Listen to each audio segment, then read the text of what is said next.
अध्ययन किए।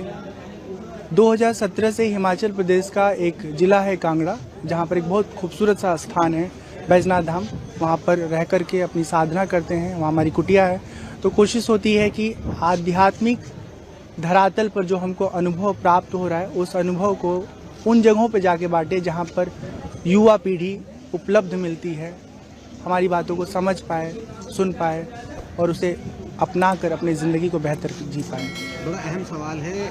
आपने बताया कि लोग आपको डिजिटल बाबा के नाम से जानते हैं। यहाँ पर भी हमने देखा कि इस तरह से तमाम लोगों से आपने युवाओं से मुलाकात करी, उनसे बातचीत करी, उनको धर्म की विषय पर उनसे चर्चा की। बड़ी अच्छी चीज़ है। इस बार जो कुंभ है वो भी डिजिटल कुंभ है और डिजिटल कुंभ में डिजिटल बाबा का आगमन हुआ है, तो कैसे चीज़ें रहेंगी? ये बहुत बहुत अच्छी बात है कि जो कुछ भी गंगा के किनारे कुंभ मेला में हो रहा है, उसे मीडिया जगत के द्वारा, हमारे जैसे लोगों के द्वारा उन लोगों को भी देखने का अवसर प्राप्त होगा जो दूर दराज में किन्हीं कारणों से नहीं आ पा रहे। और सबसे अच्छी बात है कि ये कुंभ सोशल मीडिया के हर दूसरे तीसरे पोस्ट में आपको फीड में नज़र आ रहा है।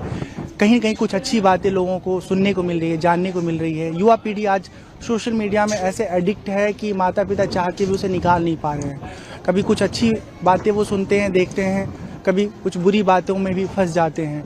ऐसे में उनके पास एक बेहतर विषय होगा जहाँ पर वो देख पाएंगे, जान पाएंगे और अपने जीवन को आध्यात्म से जोड़ पाएंगे। हम कहते हैं कि बाहर की चीज़ें आपको पसंद आती हैं तो बहिर्मुखी ज़िंदगी जिएं, लेकिन साथ ही साथ इंट्रोवर्ट भी अपने आप को बना के रखें, क्योंकि जब बाहर और अंदर में संतुलन रहेगा तभी हम खुश रह पाएंगे। अन्यथा ज़िंदगी में सुकून तलाशते रहेंगे, न पैसे से मिलेगा, न नौकरी से मिलेगा, न एक जगह से दूसरी जगह भागकर जाने से मिलेगा। सुकून भीतर है और जब भीतर से स्वयं को, अपने आप को जुड़ा हुआ अनुभव करेंगे तभी उसका अनुभव कर पाएंगे। महाकुंभ में तमाम तरह के साधु सन्यासी बाबा पहुँचे हैं।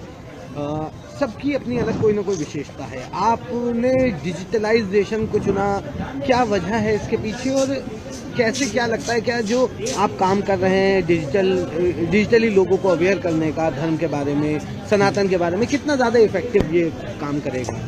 मुझे लगता है कि एक पंडाल में अगर हम जाके बैठ जाएं तो वहाँ पर कुछ गिने चुने अलग अलग आयु वर्ग के लोग हमसे मिलने आ सकते हैं, कौतूहलवश या नाम सुन करके। लेकिन जब हम लोगों के बीच में जाएंगे तो वहाँ बहुत सारे ऐसे लोग मिलेंगे जो हम तक कभी नहीं पहुँच पाते और हम उनसे मिल करके, उनसे रूबरू होके उन तक पहुँच पाते हैं, अपने विषय को उनके सामने रख पाते हैं। और साथ ही साथ एक तरह का ये शोध परक जीवन है, शोध परक का कार्य है कि हमारी जो पीढ़ी है वो कितना समझ रखती है धर्म के बारे में, आध्यात्म के बारे में, वो जीवन में भक्ति को कितना महत्व देती है। हम मिलते हैं, बात करते हैं तो मुझे बहुत अच्छा लगता है कि आज की पीढ़ी, आज का युवा वर्ग जितना वो